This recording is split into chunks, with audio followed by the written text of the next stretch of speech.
Hello good morning बच्चों, welcome back.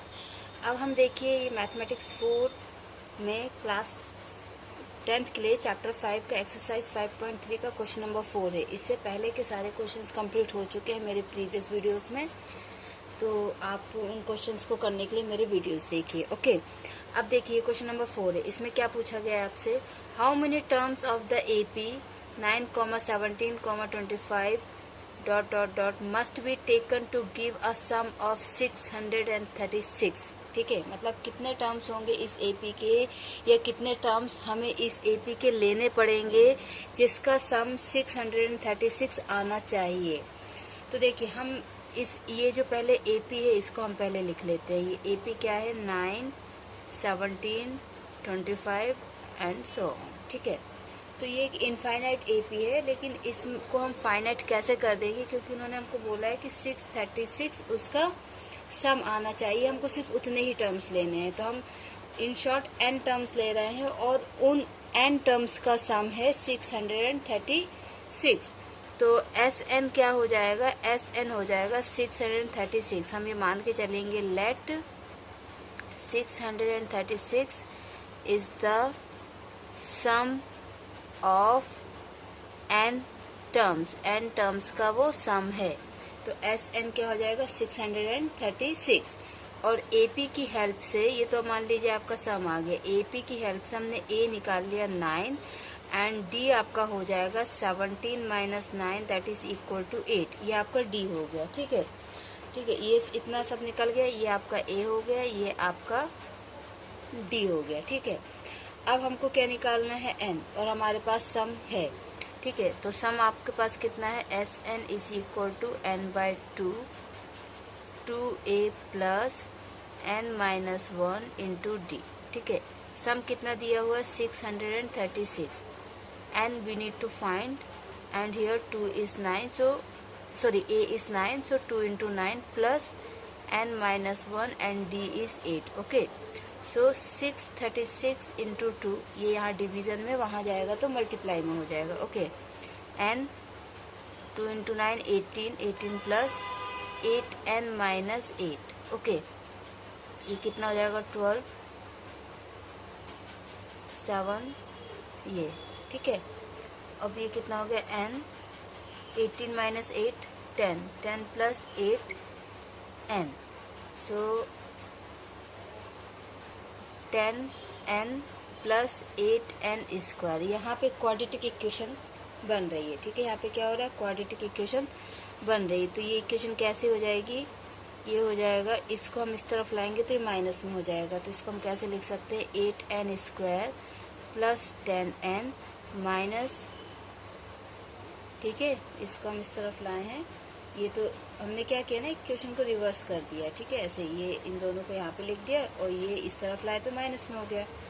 अब इसमें से हम पहले 2 कॉमन लेंगे। ठीक है, 2 कॉमन लेंगे तो ये बचेगा 4n square plus 5n minus 636, okay, equal to 0। और यहाँ पे जो हमने 2 कॉमन लिया था, ठीक है, उसको इसको यहाँ डिवाइड में लाएंगे तो ये 0 हो जाएगा। तो ये कितना हो जाएगा, 4n square plus 5n minus 636 is equal to 0। ये आपकी क्वाड्रेटिक इक्वेशन बन गई है। अब देखिए यहाँ पे क्या है कि इन दोनों का मल्टीप्लिकेशन और इसका एडिशन ऐसे आना चाहिए, और ये बहुत बड़ी डिजिट्स हैं। ये क्या है, बहुत बड़ी डिजिट्स है। आपको मैंने अपने प्रीवियस वीडियोस में क्वाड्रेटिक इक्वेशन का फैक्टराइजेशन मेथड, जिसको हम स्प्लिटिंग द मिडिल टर्म कहते हैं, वो मेथड मैंने आपको बताया है। ठीक है, और ये सारे मेथड आप जो है ना चैप्टर 4 में पढ़ेंगे। तो अब ये जो क्वाड्रेटिक इक्वेशन बनी है, 4n square plus 5n minus 636 is equal to 0, इसको अगर हम स्प्लिटिंग द मिडिल टर्म से सॉल्व करें तो हमें 4 और 636 का मल्टीप्लिकेशन का जो भी आंसर आएगा वो दोनों आपको मल्टीप्लिकेशन में आना चाहिए और एडिशन में आपका 5 आना चाहिए। ऐसे 2 नंबर आपको ढूंढने हैं। ओके, तो वो आपके लिए थोड़ा सा टफ होगा। ठीक है, तो अब मैं यहाँ पे आपको क्वाड्रेटिक इक्वेशन का दूसरा एक मेथड बताती हूँ, और चैप्टर 4 के जब मैं वीडियोस बनाऊंगी तो वो भी आपको फिर से दोबारा रिपीट करूँगी, बट अभी यहाँ पे आप देख लीजिए। एक होता है फॉर्मूला मेथड, ठीक है, क्या होता है, फार्मूला मेथड, क्वाड्रेटिक इक्वेशंस को सॉल्व करने का फार्मूला मेथड होता है। ठीक है, तो क्वाड्रेटिक इक्वेशंस का स्टैंडर्ड फॉर्म क्या होता है, ax square plus bx plus c is equal to 0। ये क्वाड्रेटिक इक्वेशंस होती हैं। अब इसमें हम फार्मूला मेथड क्या चीज़ होती है, हमें x की वैल्यू निकालनी, जैसे यहाँ पे x है, यहाँ पे n है, ये n के फॉर्म में है, ये x के फॉर्म में, और कोई खास डिफरेंस नहीं है। तो यहाँ पे फॉर्मूला मेथड क्या होता है, x equal to minus b plus minus under root b square minus 4ac upon 2a, ये फॉर्मूला मेथड होता है। ठीक है, इसमें आपको क्या करना होता है कि ये स्टैंडर्ड फॉर्म से इस इक्वेशन को कंपेयर करते हैं और a, b एंड c की वैल्यू निकालते हैं और इसमें रख देते हैं। ठीक है, अब यहाँ पे ये जो दो साइन यूज़ किए गए हैं, एक प्लस और एक माइनस, ठीक है, यहाँ पे ये दो साइन यूज़ किए गए हैं, प्लस एंड माइनस। तो इसका क्या मतलब होता है, हम एक बार x की वैल्यू, एक बार इसको हम प्लस लेके निकालते हैं, ठीक है, अपॉन 2a, क्योंकि x की दो वैल्यू आएंगी। दो वैल्यू क्यों आएंगी, क्योंकि क्वाड्रेटिक इक्वेशन है, x की पावर 2 है, तो दो वैल्यूज आएंगी। और एक बार हम x को माइनस लेके निकालते हैं। ठीक है, ये होता है यहाँ पे प्लस माइनस का मतलब। ठीक है, जब आप चैप्टर 4 पढ़ेंगे तो ये ज़्यादा आप क्लियर पढ़ लेंगे, बट अभी फ़िलहाल के लिए मैं आपको इतना बता रही हूँ। तो ये आप x की वैल्यू दो तरीके से निकाल सकते हैं। ठीक है, ये प्लस माइनस हम एक साथ ले लेते हैं और फिर लास्ट में अलग अलग कर लेते हैं। बाकी आप स्टार्टिंग से भी अलग अलग कर सकते हैं, बट ये थोड़ा सा लेंथी हो जाता है। ठीक है, तो इस तरीके से आपको क्वाड्रेटिक इक्वेशन सॉल्व करनी है। तो देखिए आप कैसे सॉल्व करेंगे, ये हमने इक्वेशन ले ली है, हमारी इक्वेशन है x की जगह n के फॉर्म में है 4n square plus 5n minus 636 is equal to 0। अब आप इसको इससे कंपेयर कीजिए, ये क्वाड्रेटिक इक्वेशन का स्टैंडर्ड फॉर्म होता है। ओके, ये क्या है, standard form of quadratic equation.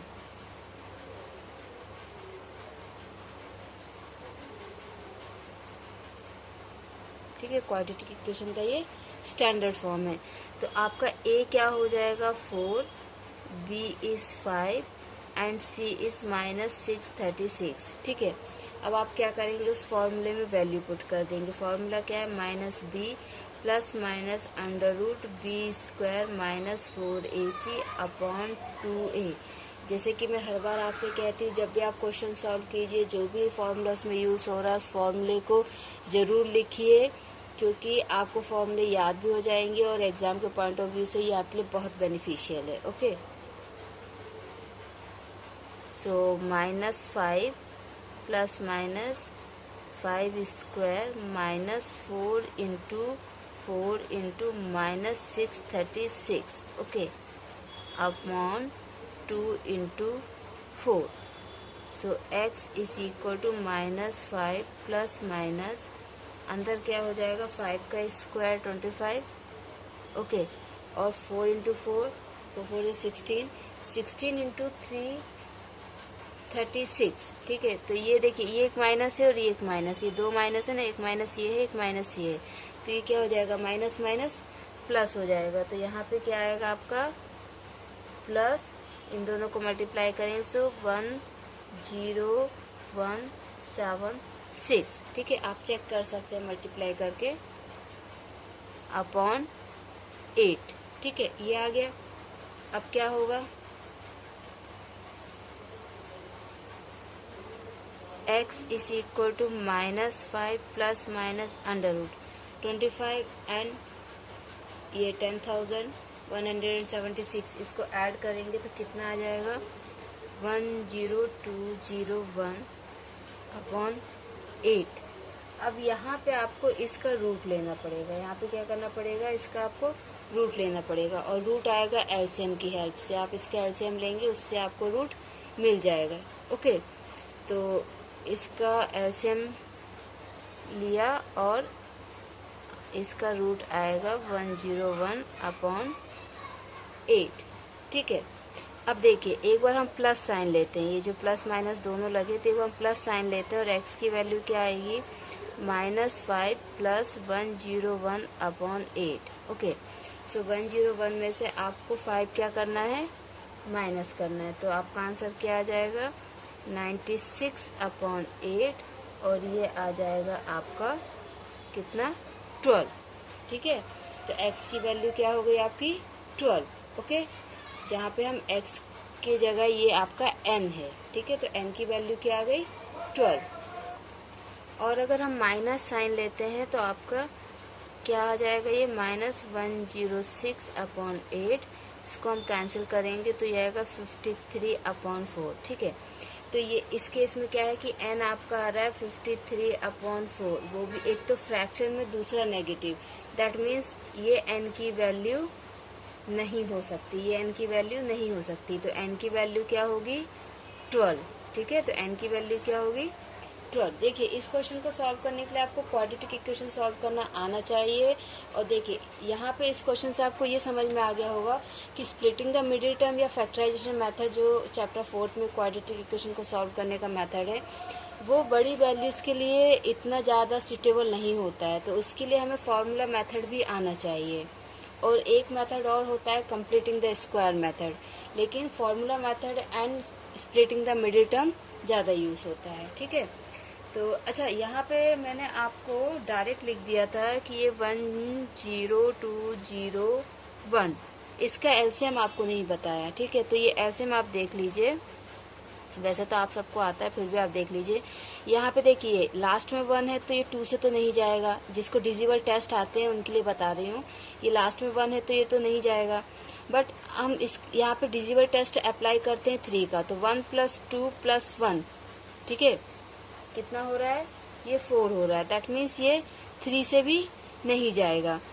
अब क्योंकि ये 2 से नहीं गया तो 4 से भी नहीं जाएगा, 5 से नहीं जाएगा क्योंकि लास्ट में 1 है, 6 से इसलिए नहीं जाएगा क्योंकि 2 और 3 से नहीं गया। इसको हम 7 से चेक कर सकते हैं।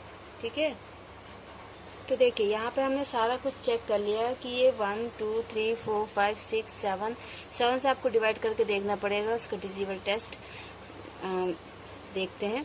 ठीक है, और 8 9 10 ये किसी से भी नहीं जा रहा है। तो ऐसे केसेस में हम कैसे पता करेंगे कि क्या है, या तो आप स्क्वायर रूट और स्क्वायर्स याद कर लीजिए। ठीक है, बट थोड़ा सा टफ होता है ना, 20 30 40 50 तक भी याद कर लेते हैं। जो वैदिक मैथ पढ़ते हैं तो बहुत ज़्यादा भी याद कर लेते हैं। ये जिसने वैदिक मैथ पढ़ लिया तो उसके लिए स्क्वायर रूट निकालना ही बहुत आसान है। बट अगर नहीं पढ़ा है तो कैसे करेंगे, तो देखिए ज़्यादा आप मत सोचिए इसमें। देखिए हमको पता है 10 का स्क्वायर 100 होता है। ठीक है, और 100 का स्क्वायर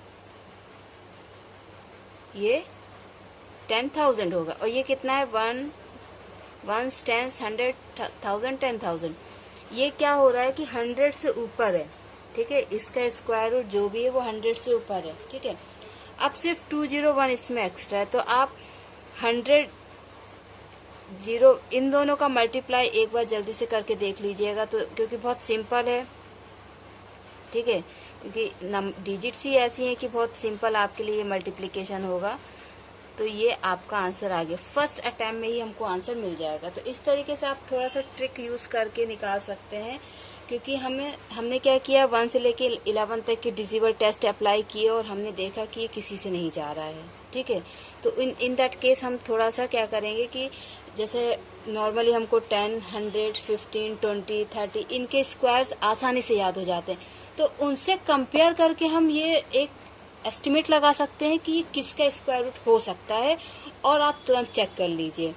अदरवाइज वैदिक मैथ पढ़िए, वो सबसे बेस्ट है। Okay, thank you. तो ये आपका क्वेश्चन नंबर 4 हो गया, थोड़ा लेंथी हो गया, क्वाड्रेटिक इक्वेशन बताने के कारण ये थोड़ा सा लेंथी हो गया। बट अगर आपको क्वाड्रेटिक इक्वेशन सॉल्व करना आता है तो ये क्वेश्चन बहुत शॉर्ट है, लेंथी नहीं है। ओके, अब ये क्वेश्चन 5th है आपके लिए। ठीक है, क्वेश्चन 4th हमारा कंप्लीट हो गया, क्वेश्चन 5th है ये। तो देखिए इसमें क्या है, the first term of an AP is 5। एक एपी है, उसका फर्स्ट टर्म आपको 5 दिया हुआ है। ठीक है, that means A is 5। Okay, and last term is 45। Last term इसको हम ए एन या फिर एल से डिनोट करते हैं, तो ये आपका हो गया 45। Last term is 45 and the some is 400। आपको एस एन दिया हुआ है 400, क्योंकि इसमें टोटल टर्म्स नहीं बताया इसलिए हम एस एन ए एन ये यूज करेंगे। क्लियर, और क्या दिया हुआ है, find the number of terms and the common difference. आपको number of terms and common difference निकालना है। ठीक है, तो देखिए कैसे निकालते हैं। पहले तो हम इसमें ए एन का फॉर्मूला यूज़ करते हैं, A N equal to A plus N minus 1 into D. ठीक है, क्योंकि हमको ए एन इसमें दिया हुआ है। A N is 45, A is 5, N नहीं है हमारे पास और डी भी नहीं है। तो ये क्या हो गया, 45 minus 5 is equal to n minus 1 into d. 40 is equal to n minus 1 into d. इसको हम यहीं छोड़ देते हैं। ठीक है, हो सकता है इसमें से हमको एन या फिर डी किसी एक की वैल्यू आगे रखनी पड़े जब हम सम निकालेंगे। ठीक है, अब हम यहाँ पे सम का फॉर्मूला यूज़ करते हैं। सम का फॉर्मूला क्या होता है, n/2। हमको यहाँ पे ए एन दिया, इसलिए हम फॉर्मूला यूज़ करेंगे a प्लस ए एन, ये वाला फॉर्मूला। ठीक है, क्यों, क्योंकि हमको यहाँ पे ए एन दिया हुआ है। तो क्या हो जाएगा, 400 is equal to n/2, 5 plus 45, 5 plus 45। तो यहाँ पे हमको n की, यहाँ से हमको ना तो n की वैल्यू रखने की ज़रूरत है ना ही d की। क्यों, क्योंकि यहीं पे हमको सिर्फ एक ही अननोन मिला है। अब होगा क्या कि यहाँ से n की वैल्यू जो आएगी वो हम यहाँ रखेंगे। Okay, so 400 into 2, 800 is equal to n into 50। 800 upon 50 is equal to n। 0 से 0 कैंसिल, ये क्या हो जाएगा, 5 1 जा 5, 5 1 जा 5 बचा 3, 5 6 जा 30। तो ये हो गया n is equal to 16। n की वैल्यू क्या आ गई, 16। ये वैल्यू हम यहाँ रखेंगे। ठीक है, जैसे अगर हमने इसको इक्वेशन नंबर 1 छोड़ा था तो आप यहाँ पे लिख सकते हैं, put the value of n in equation 1। Equation 1 में हम n की वैल्यू रख रहे हैं। तो ये इक्वेशन नंबर 1 हमारे पास यहाँ पे, हम यहाँ पे n की वैल्यू रख देते हैं। तो क्या हो जाएगा, 40 is equal to 16 minus 1 into d. 40 is equal to 15 into d. 40 upon 15 is equal to d. Okay, तो ये कितना हो जाएगा, 5 3 जा 15 एंड 5 8 जा 40। 8 upon 3 is equal to d. तो आपका डी क्या आ गया, 8 अपॉन 3। ओके, तो ये आपका क्वेश्चन नंबर 4 एंड 5 यहाँ पे कंप्लीट होता है। आपको अगर कोई डाउट होता है बच्चों तो प्लीज़ आप मुझसे कमेंट बॉक्स में कमेंट करके पूछ सकते हैं। थैंक यू बच्चों, अपना ख्याल रखिए।